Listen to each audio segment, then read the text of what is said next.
ધાનેરા તાલુકાના રવિયા ગામમાં લગ્નસરાની મોસમ વચ્ચે રાજકીય માહોલ ગરમાયો છે, જ્યાં ખેડૂતોએ વિસ્તારને પાણીદાર બનાવવાના નિર્ધાર સાથે ભાજપ તરફી મતદાનનું આહવાન કર્યું છે। ધાનેરા તાલુકામાં હાલમાં ગ્રામીણ વિસ્તારોમાં લગ્નનો પ્રસંગ હોવા છતાં ચૂંટણીનો રંગ પણ પૂરેપૂરો જામ્યો છે। ખાસ કરીને રવિયા ગામે યોજાયેલી ભાજપની જાહેર સભામાં જનમેદની ઉમટી પડી હતી। આ સભામાં ખેડૂતોએ ધાનેરાને સાચા અર્થમાં પાણીદાર તાલુકો બનાવવા માટે વિકાસની દિશામાં મતદાન કરવાની તૈયારી બતાવી છે અને સમગ્ર વાતાવરણ જય શ્રી રામના નાદથી ગુંજી ઉઠ્યું હતું। થાવર જિલ્લા પંચાયતની બેઠક પર આદિવાસી સમાજનું પ્રતિનિધિત્વ કરતા અમથાભાઈ ભીલ ચૂંટણી લડી રહ્યા છે, જેમના સમર્થનમાં ટોચના નેતાઓ મેદાનમાં ઉતર્યા છે। ભાજપના પીઠ નેતા ભગવાનદાસ પટેલ, જેઓ ગ્રામીણ પ્રજાના ખૂબ જ નજીકના ગણાય છે, તેઓ પણ આ પ્રચારમાં સક્રિય ભૂમિકા ભજવી રહ્યા છે। ધાનેરાના ગામડાઓમાં નર્મદાના નીર પહોંચાડવા અને તળાવો ભરવાના ઉમદા કાર્યને મુખ્ય મુદ્દો બનાવીને ભાજપ મતદારો પાસે જઈ રહ્યું છે।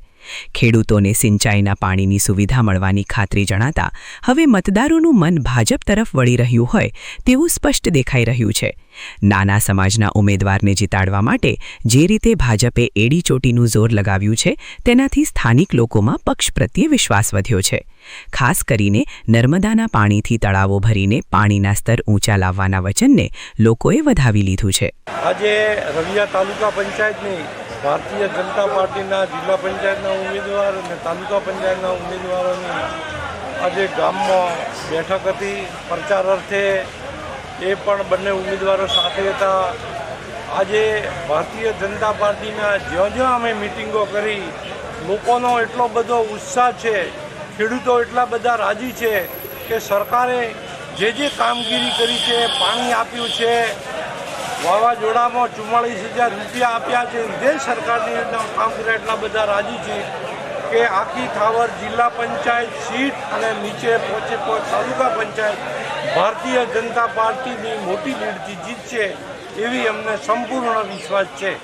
થાવર જિલ્લા પંચાયતની આ બેઠકમાં રવિયા તાલુકા પંચાયતનો પણ સમાવેશ થાય છે, જ્યાં ભાજપે રબારી સમાજમાંથી મહિલા ઉમેદવાર વીણા સાગરભાઈ રબારીને મેદાનમાં ઉતાર્યા છે।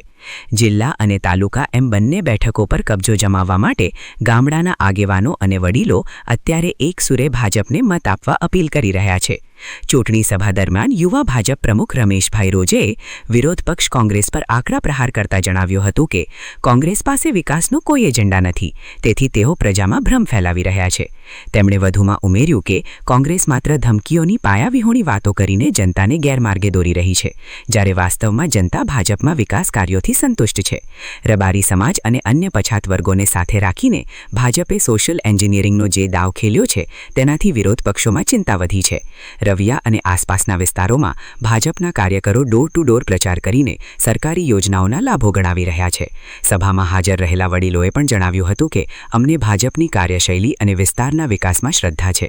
ખાસ કરીને પાણીના પ્રશ્નનું કાયમી નિરાકરણ આવે તે ધાનેરાની સૌથી મોટી જરૂરિયાત છે અને ભાજપ તે દિશામાં મક્કમતાથી કામ કરી રહ્યું છે, તેમ નેતાઓએ ભારપૂર્વક જણાવ્યું હતું।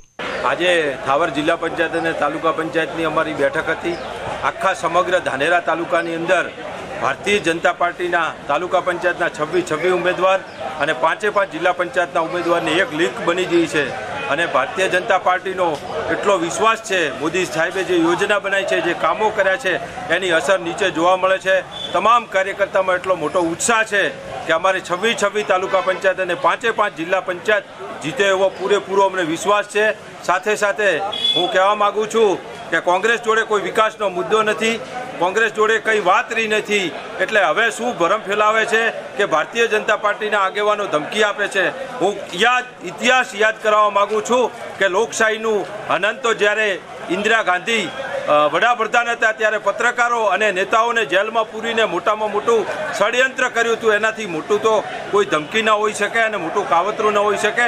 એટલે કોંગ્રેસના ભાઈ નેતાઓને કહેવા માગું છું, આપના મીડિયાના માધ્યમથી સંદેશ આપું છું કે તમારી જોડે વિકાસની કોઈ વાત નથી, ત્યારે આપ ભ્રમ ફેલાવી રહ્યા છો।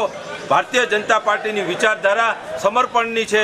મોદી સાહેબે ભારતીય જનતા પાર્ટી અને દેશ માટે સમર્પણ કર્યું છે. સમર્પણ અને રાષ્ટ્રવાદની વિચારધારાવાળી પાર્ટી છે. એ કોઈ દારો ધમકી આપી ન શકે. ધમકીનું કલ્ચર તો તમારું છે. તમે સત્તાનો દુરુપયોગ કરી કાયમ ધમકી લોકોને દબાવીને વોટ લીધા છે. પણ ભારતીય જનતા પાર્ટીનો વિશ્વાસ અને લોકોનો વિકાસ થયો છે એને ધ્યાનમાં રાખી અને ભારતીય જનતા પાર્ટીને તમામ મતદાર ભાઈઓ ધાનેરા તાલુકાને સ્વીકાર કરી લીધો છે. 5 જિલ્લા પંચાયત અને 26 તાલુકા પંચાયત જીતશે. અસ્તુ ભારત માતા કી જય. આમ ધાનેરાના ગ્રામીણ વિસ્તારોમાં વિકાસ અને પાણીના મુદ્દે ભાજપનું પલ્લું ભારે દેખાઈ રહ્યું છે, જ્યાં મતદારોએ પરિવર્તન અને પ્રગતિના નામે એકજૂટ થઈને મતદાન કરવાનો સંકલ્પ લીધો છે.